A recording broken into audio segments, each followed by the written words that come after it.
Muy buenos días a todos de nuevo. Buenos días, buenas tardes o buenas noches, según proceda.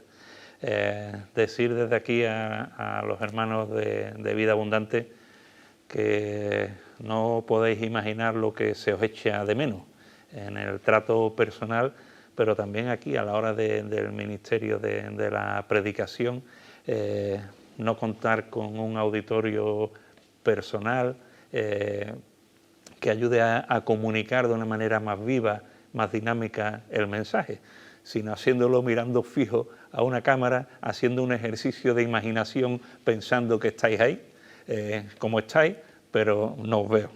No sé cuántos de vosotros hicisteis la mili en su tiempo, quizás alguno esté preguntándose incluso qué es eso de la mili. Ya hace tiempo que se quitó.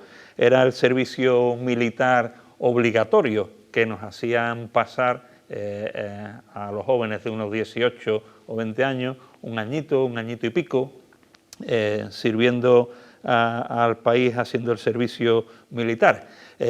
Ahí veis un ejemplo de 3 personas en una. Algunos reconoceréis quién está en estas fotillos, un poquito delgado y bastante más joven. Soy yo cuando hice la mili allí en Melilla. Cuando haces la mili, cuando estás en el ejército, hay un principio operativo reinante y es la obediencia que se debe, la obediencia debida al rango superior en el escalafón de mando, en la escala de mando, de tal manera que de una manera obligatoria el inferior estaba sujeto a la obediencia absoluta al que estaba por encima.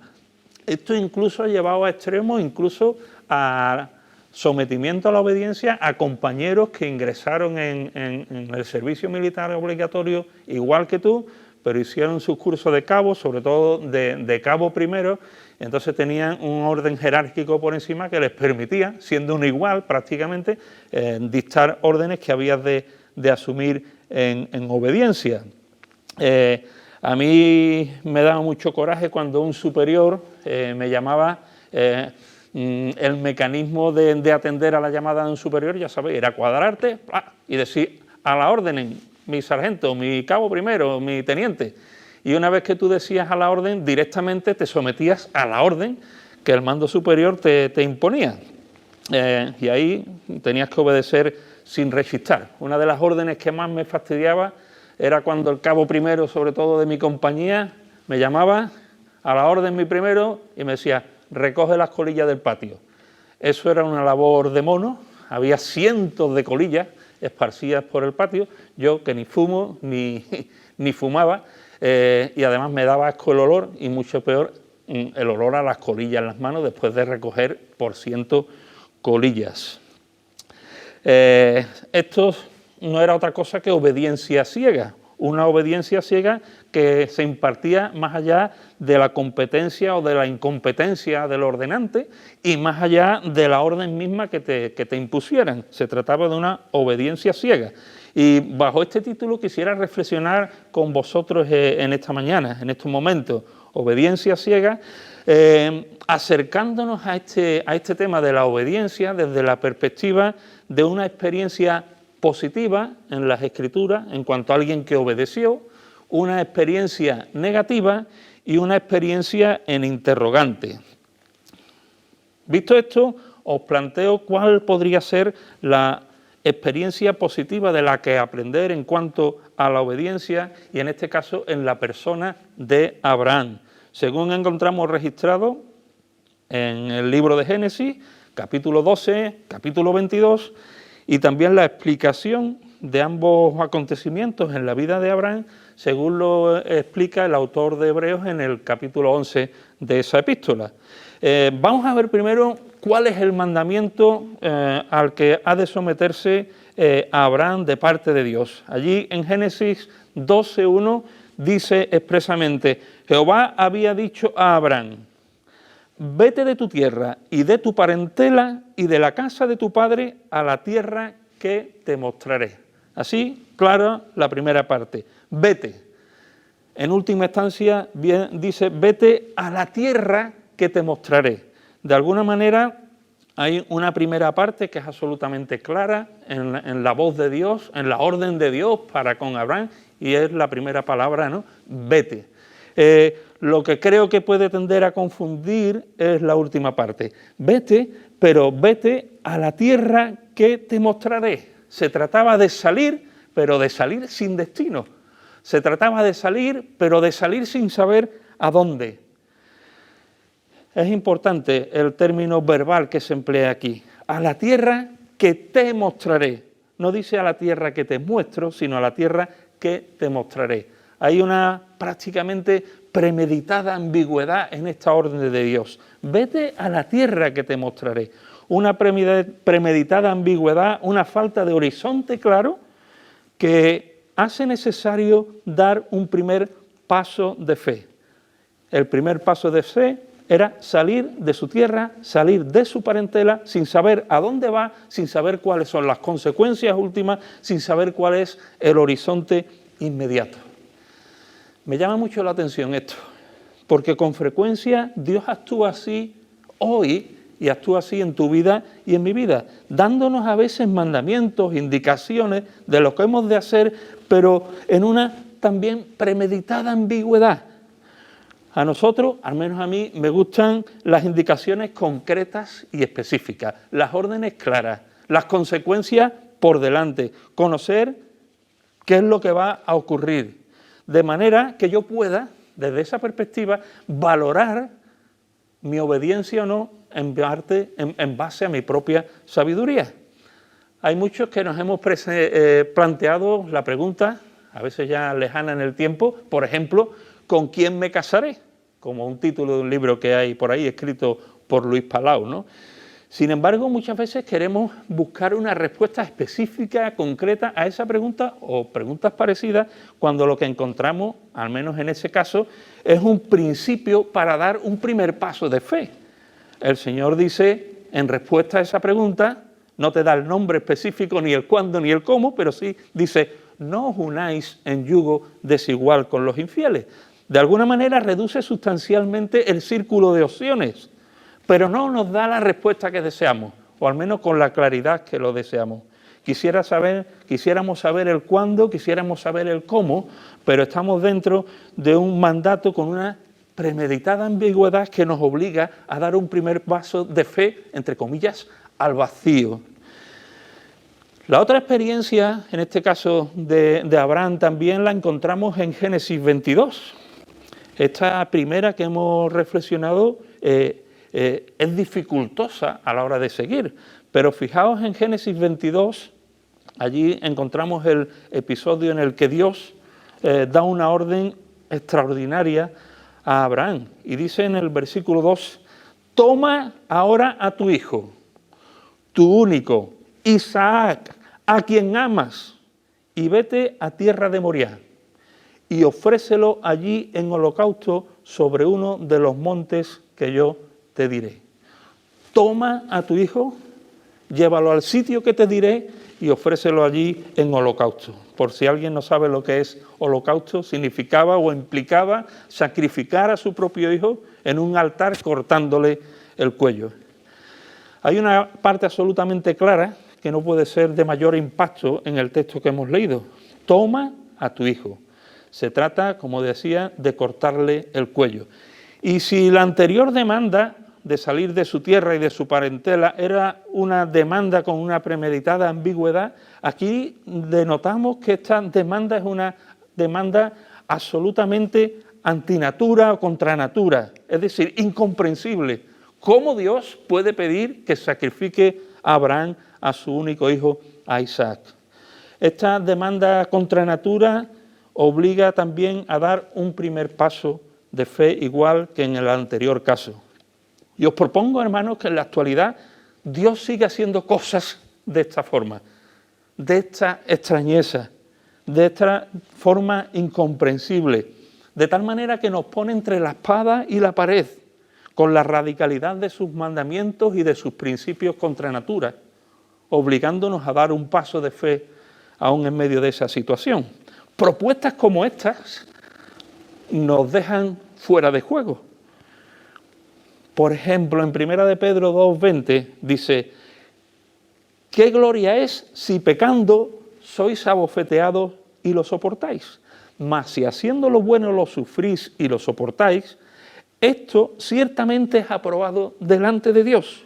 Y fíjate, pues para esto fuisteis llamados, porque también Cristo padeció por nosotros, dejándonos ejemplo para que sigáis sus pisadas. Es un llamamiento aquí a seguir las pisadas de Jesús a la hora de soportar el sufrimiento que otros puedan infringirnos de una manera contra natura. O escucha Filipenses 4:8: por lo demás, hermanos, todo lo que es verdadero, todo lo honesto, todo lo justo, todo lo puro, todo lo amable, todo lo que es de buen nombre, si hay virtud alguna, si algo digno de alabanza, en esto pensad. Otra vez un llamado radical, en este caso a controlar nuestra actividad pensante, no solo nuestras acciones, sino el contenido de nuestro corazón y de nuestros pensamientos. Esto es otra orden, otro mandamiento contra nuestra propia naturaleza. Y quizás un último que nos valga de referencia por su radicalidad es el que encontramos en 2 Corintios 5:14. El amor de Cristo nos constriñe pensando en esto, que si uno murió por todos, luego todos murieron, y por todos murió para que los que vivan ya no vivan para sí, sino para aquel que murió y resucitó por ellos. Un llamado al compromiso de dejar de vivir para nuestros propios intereses y someternos al señorío de Cristo. ¿Habrá cosa más radical? ¿Habrá cosa más contra naturaleza, más incomprensible? Evidentemente el Señor, que yo sepa, no nos ha pedido a ninguno que sacrifiquemos a alguno de nuestros hijos, pero sí nos ha pedido que sacrifiquemos nuestro deseo de venganza y de devolver el golpe. Nos ha pedido que sacrifiquemos nuestros pensamientos fuera de control. Nos ha pedido que sacrifiquemos nuestra propia vida dejando de vivir para uno mismo y haciéndolo para aquel que murió y resucitó por nosotros. ¿Cuál fue la respuesta de Abraham a estos mandamientos de parte de Dios? ¿Cómo responde Abraham? Dios le dice: vete de tu tierra y de tu parentela y de la casa de tu padre a la tierra que te mostraré.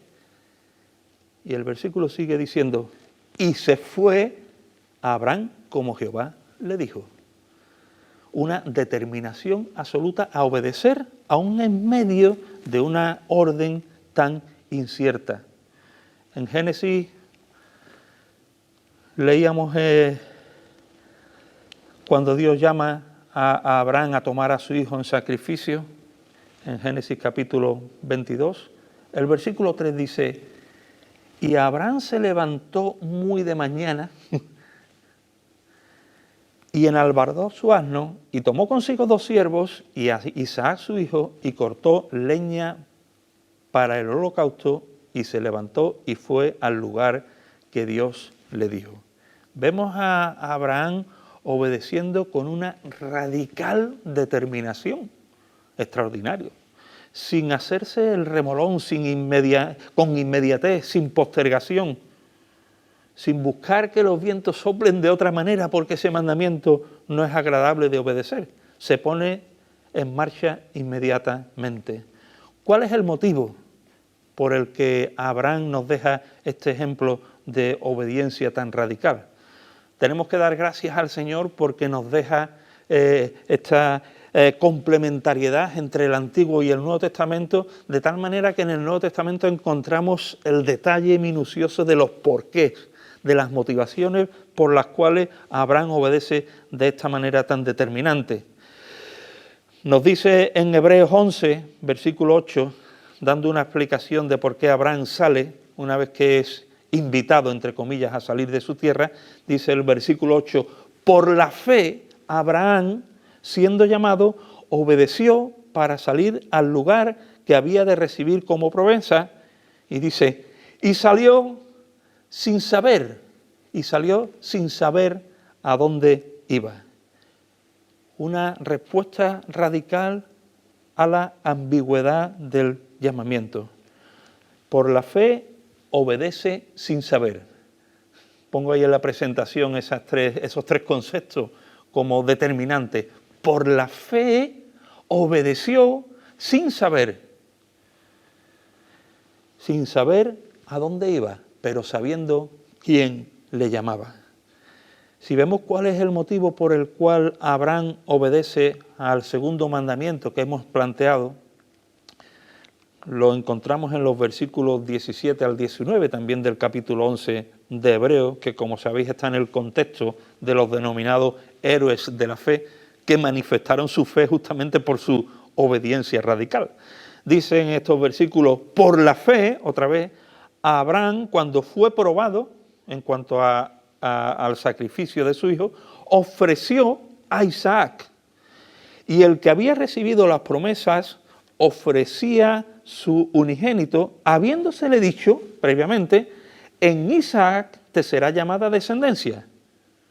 Y este es el argumento racional de Abraham para obedecer, pensando que Dios es poderoso para levantar aún de entre los muertos, de donde en sentido figurado también le volvió a recibir. Así que aquí vemos la respuesta radical de Abraham ante un mandamiento absolutamente incomprensible y ante natura.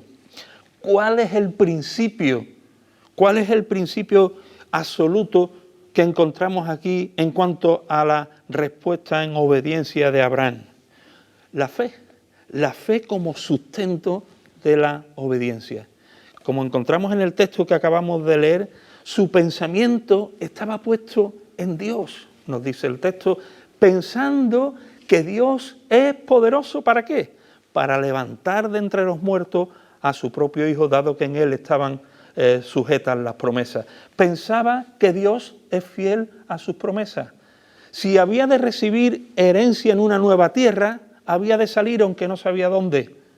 Si en Isaac había de recibir descendencia, no había otra forma de explicar el sacrificio de su propio hijo que no fuese a través de la resurrección del mismo. Esto nos insta a nosotros también, según el texto de Hebreos, el capítulo siguiente, el capítulo 2, que conecta con el 11, con los héroes de la fe, nos insta a, como a Abraham, a poner los ojos en Jesús. En el texto que hemos leído dice que Abraham pensaba que Dios era poderoso para levantar de entre los muertos a su hijo. La mirada de Abraham estaba puesta en Dios.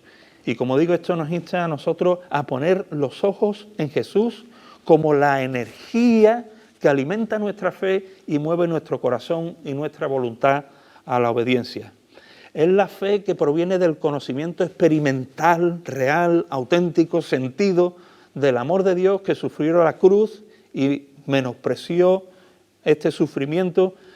Es la fe la que hace que, como Abraham, seamos capaces de obedecer al mandamiento más radical y más extremo de parte de Dios. Aún en medio de la perplejidad de no entender todos los matices, de no conocer a dónde nos conduce la obediencia.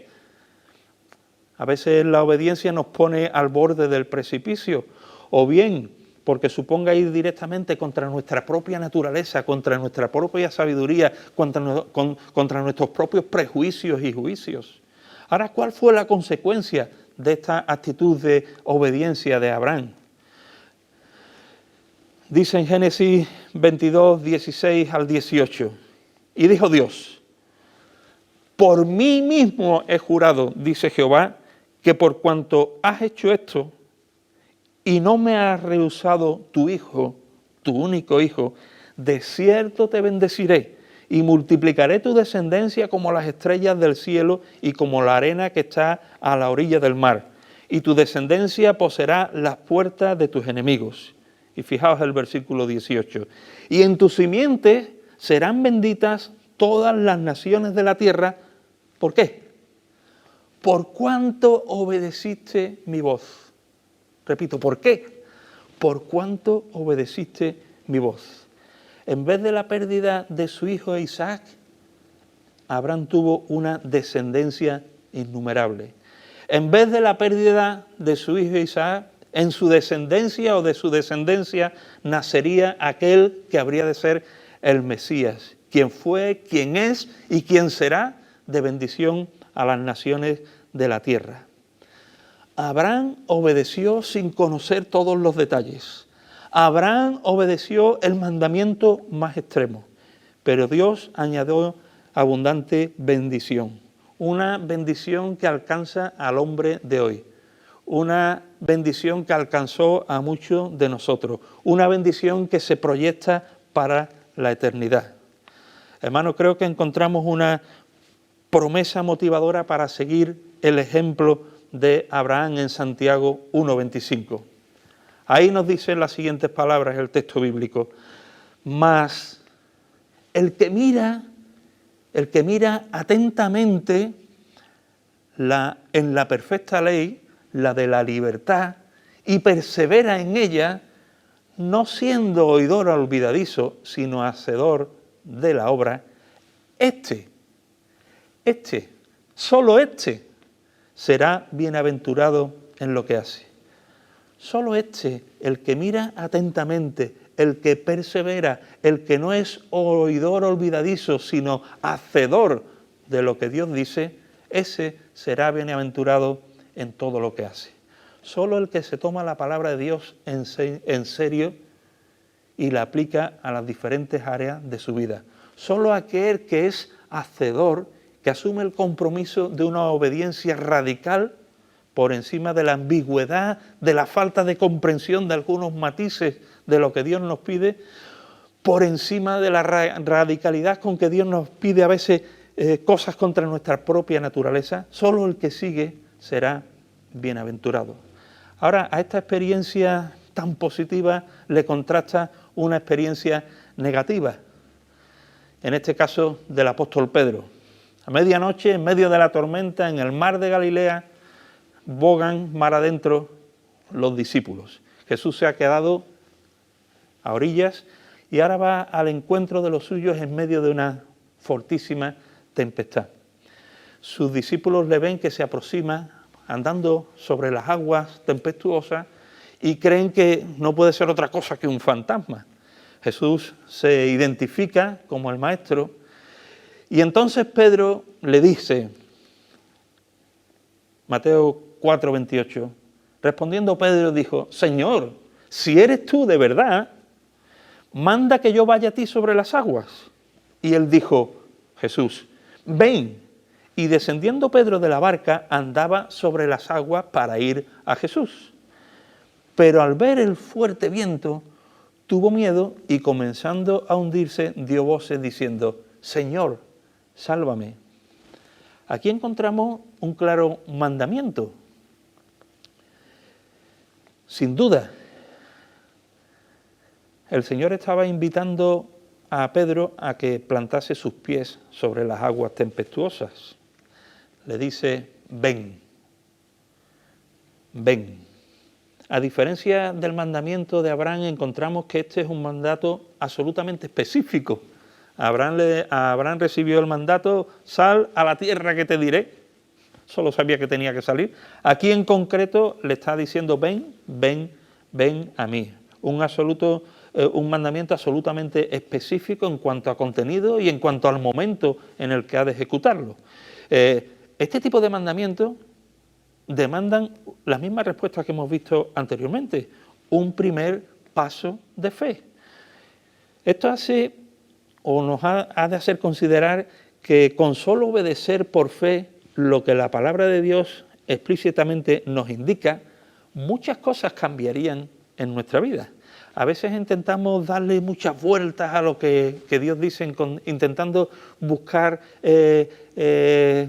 razones a textos que no entendemos muy bien. Sin embargo, hay suficiente contenido en las Escrituras para que afecten a nuestra vida de una manera determinante y por su claridad. No podemos escudarnos en lo que no entendemos de las Escrituras para justificar nuestra desobediencia en cuanto a lo que claramente está indicado en ellas. Es cierto que en determinados momentos no sabemos con total seguridad qué quiere el Señor en ciertas circunstancias u ocasiones. No encontramos una concreción detallada que dé respuesta a las diferentes casuísticas de nuestra vida. Pero creo que si aplicamos lo que claramente ya encontramos en las Escrituras, muchos principios gobernantes para nuestra vida se pondrán de manifiesto. Así que aquí encontramos un mandamiento absolutamente explícito que requiere un paso de fe por parte de Pedro, y vemos la respuesta de Pedro, digamos, en dos partes, en dos tiempos. Una inicial e inmediata respuesta. Nos dice el texto que a esta voz de Jesús diciéndole ven, dice el texto bíblico, y descendiendo Pedro de la barca, andaba sobre las aguas para ir a Jesús. Este ir a Jesús supone, os planteo mi propuesta, este ir a Jesús, descender de la barca e ir a Jesús, supone que cuando Pedro desciende de la barca, para ir a Jesús está con los ojos puestos en Jesús. En medio de la tempestad, si no está viendo con claridad a Jesús, no puede caminar en su dirección. Así que os propongo que de facto este ir a Jesús supone tener la mirada en Jesús como objetivo, como punto de referencia al que dirigirse en medio de la tempestad. Podríamos deducir que andaba sobre las aguas puestos los ojos en Jesús. Y qué bueno sería, ¿verdad?, si el texto hubiese quedado aquí, con un Pedro exitoso, victorioso, andando sobre las aguas al encuentro de Jesús. Qué bueno o qué malo, si no se nos hubiese dado esta otra cara de la moneda. El relato bíblico deja expresa constancia de que un buen principio no es siempre garantía de un buen final. Y nos confronta en la experiencia de Pedro y en la nuestra con la realidad de que la naturaleza humana está siempre la dicotomía irreconciliable y devastadora de fe y de incredulidad. Con dificultad separamos estos dos ingredientes de nuestra naturaleza, fe, pero a la vez que fe, incredulidad. Y aquí es por ello que aparece la otra cara de la moneda. No todo fue tan bonito con un Pedro que triunfa andando sobre el mar. Nos dice el versículo siguiente, pero al ver el fuerte viento tuvo miedo y comenzó a hundirse y dio voces diciendo, Señor, sálvame. Vemos aquí en este caso, en esta experiencia, que la incredulidad vence finalmente a la fe.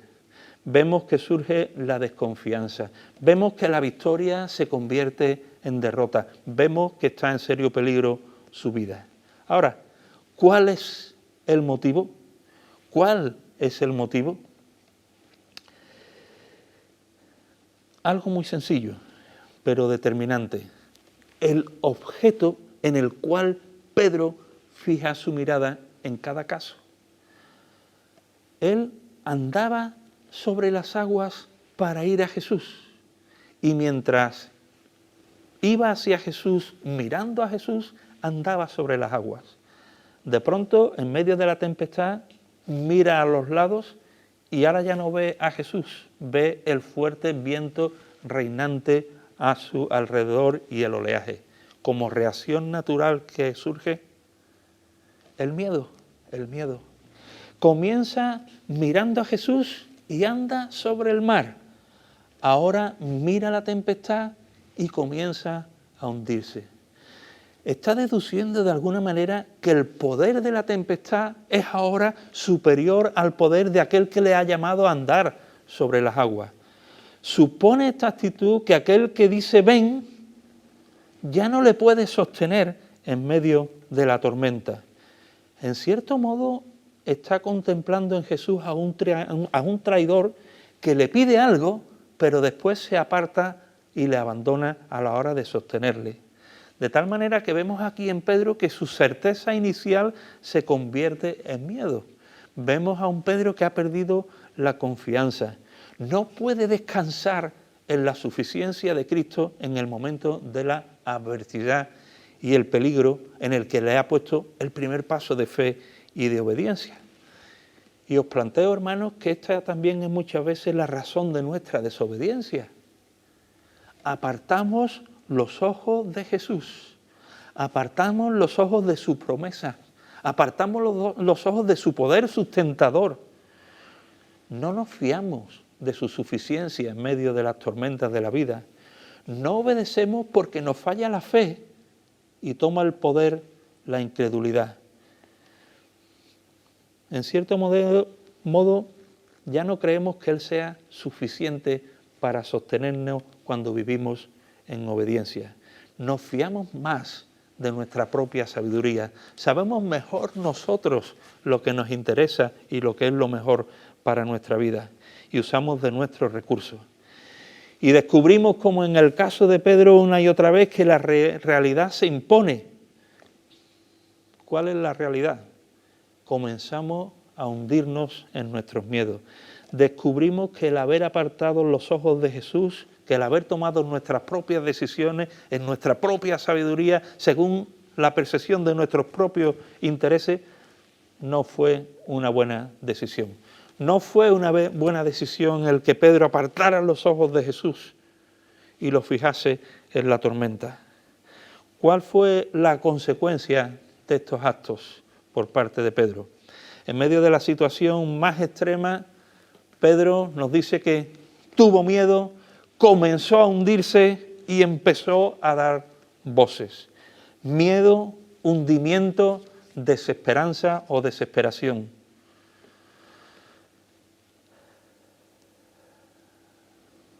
Ahora, no nos vamos a quedar con esta consecuencia negativa. Quisiera que extrayésemos de aquí una mirada de esperanza. No queda postrado, no queda hundido, no queda preso del miedo, no se pierde en voces de desconsuelo. Hay un cambio en la mirada de Pedro, en el texto lo encontramos. Alguien que está sumido, atenazado en el miedo, que está comenzando a hundirse, da voces. ¿Pero cuáles son las voces? Las voces de aquel que vuelve de nuevo los ojos a Jesús desde donde está, allí hundido en su miseria, grita: Señor, sálvame, Señor, sálvame. Y en medio de su particular tempestad resplandece la gracia de Dios. Nos dice el texto: al momento, me gusta esta expresión, al momento, el socorro del Señor viene al momento de quien grita de corazón: Señor, sálvame. Al momento Jesús extendió su mano y asió de él. La gracia de Dios se derrama en la vida de Pedro. Aún en este momento de miedo, de hundimiento, de desobediencia, puede mirar a Jesús. Y Jesús le salva, le restaura y lo conduce al lugar seguro. Es buena historia esta, porque al menos yo me identifico más con Pedro que con Abraham.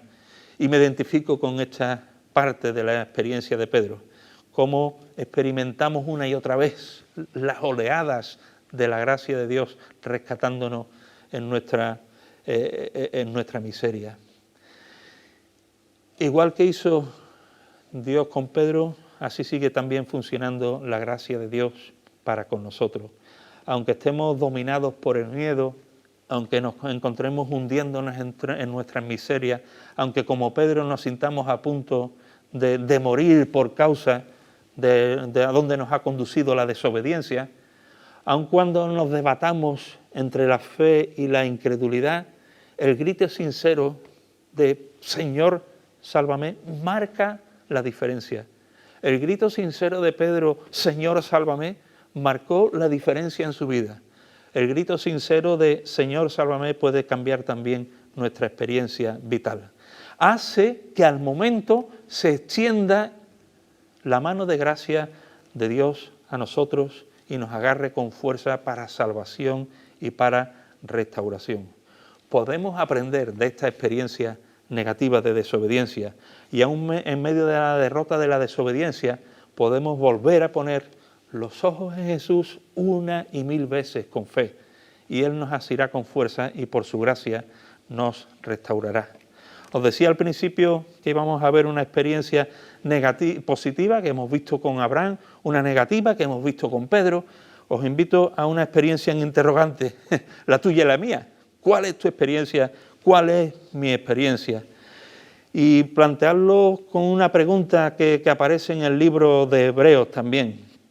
Hemos estado mencionando la explicación que Hebreos 11 da, entre otros, al acto de obediencia por fe de Abraham, y justamente el capítulo 11 de Hebreos conecta con el 12, con las palabras, por tanto, así también nosotros. O sea, después de hacer todo este relato de héroes de la fe, manifestada esta, como digo, a través de la obediencia, hay un llamamiento a vivir vidas de obediencia, de compromiso, de disciplina radical, de seguimiento al Maestro. Y lo hace a través, básicamente, de varias ilustraciones, la del deportista, que siguiendo las indicaciones de su entrenador se mantiene disciplinado, y también utiliza en el versículo 7 al 9 la ilustración del ejemplo de la disciplina paterna en la familia. Y ahí dice, si soportáis la disciplina, Dios os trata como a hijos, porque ¿qué hijo es aquel a quien el Padre no disciplina? Pero si se os deja sin disciplina, de la cual todos han sido participantes, entonces sois bastardos y no hijos. Por otra parte, tuvimos a nuestros padres terrenales que nos disciplinaban y los venerábamos. Hasta aquí la lectura. El objeto de todo este proceso de disciplina, tanto en el ejemplo de la disciplina en el contexto familiar como en la deportiva, es llevarnos al éxito, a través de la disciplina, llevarnos al éxito a través de la obediencia. No siempre el deportista, sobre todo el deportista de élite que está sujeto a unas condiciones de entrenamiento muchas veces extremos, no siempre el deportista entiende las indicaciones y los porqués de todo lo que dice su entrenador. Pero a través de la obediencia disciplinada a sus órdenes, pues puede alcanzar el éxito. No siempre los hijos van a entender las indicaciones de sus padres. Un pequeño de 2 años quisiera tener una dieta equilibrada a base de diferentes tipos de chucherías y gominolas. Los padres saben que esto les hará daño, que desarrollará problemas de obesidad, de colesterol, de hipertensión, que todo esto puede poner incluso en serio problemas su vida. Solo a través del ejercicio de disciplina paterno podrán guiar al pequeño a través de una nutrición equilibrada, por más que el niño encuentre contra natura las indicaciones del padre y encuentre que es algo radical y no entiende por qué privarse de estas cuestiones. Aún así, a veces ocurre el milagro, como dice el texto que hemos leído, que en algún momento algunos hijos llegan a reconocer los beneficios que la disciplina del entorno familiar ha hecho para bien de sus vidas. Y que gracias a lo que han aprendido en el transcurso de esta relación de aprendizaje, pues pueden ser personas de provecho. Ahora, después justamente de esta ilustración que habla acerca de la importancia de la disciplina, del ejercicio de la disciplina para la obediencia en estos entornos, sobre todo en el familiar, quisiera plantearos el gran interrogante para nosotros hoy. El versículo que acabamos de leer, el 9, en la segunda parte, dice, ¿por qué? ¿Por qué no obedeceremos mucho mejor al Padre de los Espíritus y viviremos? Si somos capaces de obedecer a nuestros padres terrenales, ¿por qué no obedeceremos mucho mejor al Padre de los Espíritus y viviremos? Otra forma de preguntarlo. ¿Cómo es posible tanta resistencia de nuestra parte para ser radicales en el obedecer al Señor? No estamos ante un entrenador deportivo, no estamos ante un padre terrenal, que dice el versículo 10 que ciertamente por pocos días nos disciplinaba como a ellos les parecía, según sus criterios más o menos acertados. Estamos ante el Padre de los Espíritus. Más acertada la traducción sería Padre de nuestro espíritu. Estamos ante el Padre de nuestro espíritu. Y el texto bíblico dice también que si nuestros padres nos disciplinaban como a ellos les parecía, el Padre de los Espíritus nos disciplina para lo que es provechoso. ¿Y qué es provechoso? Dice, para que participemos de su santidad. La disciplina en obediencia al Padre es para lo que es provechoso, para que participemos de su santidad. Y los resultados están garantizados. El texto que hemos acabado de leer dice, ¿por qué no obedeceremos mucho mejor al Padre de nuestro espíritu? Y viviremos. Y viviremos. Qué contraste con el grito de Pedro de Señor, sálvame, por causa de la desobediencia. cuando somos capaces de obedecer de forma radical, se hace o se plasma en nosotros el proyecto de Dios en Cristo. Yo he venido para que tengan vida y para que la tengan en abundancia. Y esta vida abundante es lo que Dios persigue a través de la disciplina de la obediencia. Quisiera que siguieran resonando esta pregunta en nuestros corazones. ¿Por qué no obedecemos mucho mejor al Padre de nuestro espíritu y vivimos? El mismo Señor responde a la pregunta cuando habla con Pedro y pone el dedo en la llaga. Ayer y hoy seguimos con el mismo problema. Han pasado 2 milenios y el ser humano ha cambiado poco. El Señor respondería a esta pregunta, ¿por qué no obedecemos?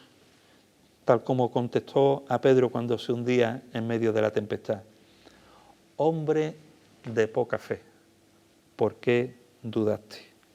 Hombre de poca fe, ¿por qué dudaste? ¿Por qué no obedecemos mucho mejor al Padre de los Espíritus y viviremos? Porque somos hombres de poca fe, llenos de dudas. No conocemos o conocemos poco al Padre de nuestro espíritu y eso genera dudas.